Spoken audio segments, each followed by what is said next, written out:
Another na utangan online at pagka nag-loan ka ng 5,000 pesos, ang babayaran ay 5,300 pesos sa loob ng isang buwan. Lumalabas na 300 pesos lang ang tubo. Nagpapaloan daw to ng up to 25,000 pesos at pwedeng buwayaran ng up to 3 months. Ayaw, di ma. Silipin nga natin tong bagong ads na to dahil 3 beses ko na nga nakikita, iba-iba yung pinapakita nila. So, eto yung una, 3,000 up to 15,000. Pwede na hanggang 25,000 at pwedeng 3 months to pay. At dito sa last na nakita ko, yung 25,000 pesos, pwede ng up to 6 months to pay. So, lumalabas ba dito na installment nga ba talaga? So, ayun na, dahil ako naingganya ako, kaya wag muna kayo mag-install, simulan na natin. So hi guys, welcome back again to my YouTube channel. At kung bago ka pa lang dito, huwag mo kalimutan mag-subscribe at pindutin mo na din yung notification bell para lagi ka maging updated sa mga next uploads ko. At kung may bago kayong mga ads dyan na nakikita, mga loan application, comment down below para ma-review ko yan para sa inyo bago kayo mag-try. So ngayon nga, ang i-review natin ay ang Credecode Know Your Credit. At ang taas ng ratings, 4.8, pero wag kayo magpapalin lang sa mga ganyang matataas na ratings ha. So, syempre, chinek ko muna itong pinaka-application nila. Medyo nalito ako dahil parang ano na naman siya. So, nung chinek ko nga itong application is para siyang credit assessment app. Dinesign daw para ma-manage yung credit score, para ma-improve daw ang credit score. So, nung in-install ko na nga, ito, nabasa ko na yung kanilang privacy policy. At yung nakalagay naman dito ay financial and credit-related information. So, ayan, generate credit scores or assessment. So, hindi siya totally parang loan application. Pero nung nag-login na nga ako dito or nag-sign up, dito na nga, ayan, more on loan application na talaga siya. So, yung loob, utangan siya. Pero yung nasa bago install, hindi talaga. So, meron ditong pa-background check kung meron ba tayong mga na-overdue na loans dati.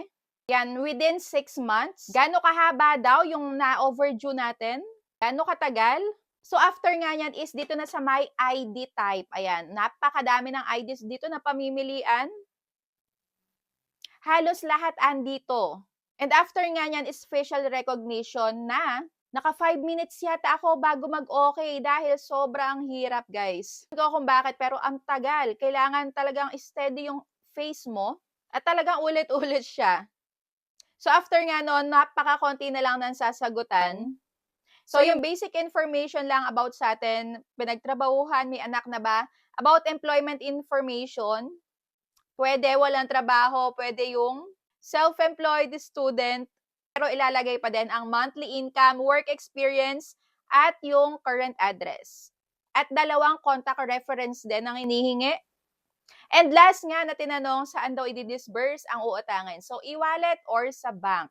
So, after nga niyan is the credit limit has been activated na at, ayan, eto na nga. So, hindi ako nagkamali na impression sa may isa na to dahil yes, kagaya nga nung mga na-review natin nung mga nakaraang araw. So, eto na yung lumabas. You have requested 1 products agad-agad. O, diba? Inilagay pa lang natin yung ating disbursement channel tapos, nakapag-request na daw tayo agad-agad ng isang product. So, yung loan amount ay 3,000 pesos agad-agad. So, pagka doon na-approve na, automatic matatransfer na sa may account natin. OMG, di ba? As detailed in the contract daw, pero wala naman, pinakita ko sa inyo, walang contract silang ipinakita.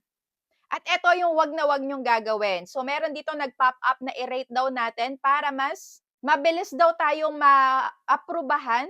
So, wag na wag kayong magre-rate agad-agad, lalo na kung hindi nyo pa naman nalalaman kung makakatulong ba talaga or hindi.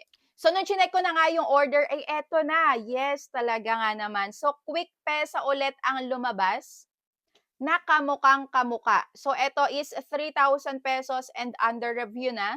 And mga ilang minutes lang is eto na yung lumabas. So, your loan limit has been exhausted. Napagod na nga. At ako'y na-reject na.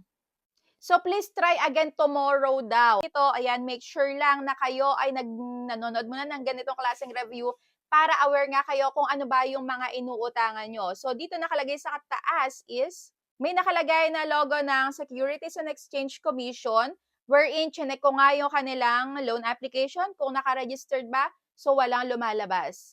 So, ibig sabihin, ayan, hindi sila lehitimong lending application and mag-ingat tayo sa mga ganito dahil hindi nga sila registered at nung binasa ko yung mga ratings and reviews, may nakalagay dito na impressed daw sila, smooth ang loan process, easy to apply, no hassle. Yes, mag-a-agree naman ako dyan, walang hassle, mabilis lang mag-apply. Pero, may isang bad review ako nakita dito at sabi niya, nag-try ako mag-apply, hindi naman gumagana and hindi ko ma-delete yung account. And yes, totoo din, wala ditong option para ma-delete yung account. Kaya, bago kayo mag-install ng mga loan application, i-check nyo muna talaga kung legit or hindi dahil magbibigay kayo ng mga information nyo tapos in the end, hindi naman pala makakatulong sa inyo. Ang ganda sana ng terms, yung 5,000 pesos, ang balik lang in 1 month ay 300 lang ang tubo, 5,300. So sana nga ganito na lang lahat ng mga loan application para hindi sumasakit yung mga ulo natin. Dahil ako hindi pa din ako maka-get over dun sa may KV ko.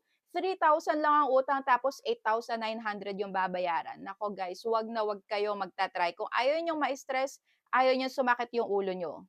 So may nag-comment nga na parang binayaran ko na yung isang sweldohan ng agent. Grabe, no?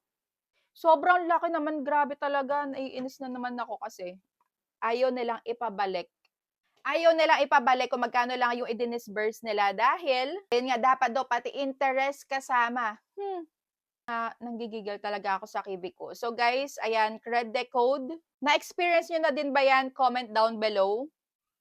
So, positive, negative, feedback, ayan, comment nyo na dyan sa may comment section para maging aware nga din yung mga magta-try pa.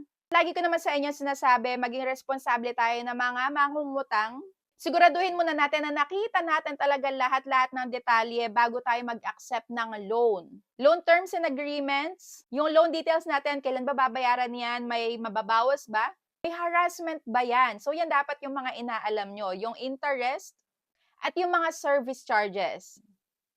So that's it for today's video guys. Hindi ko na ipagpapatuloy yung re-apply ko bukas. Dahil madami nga din tayong red flags na nakita.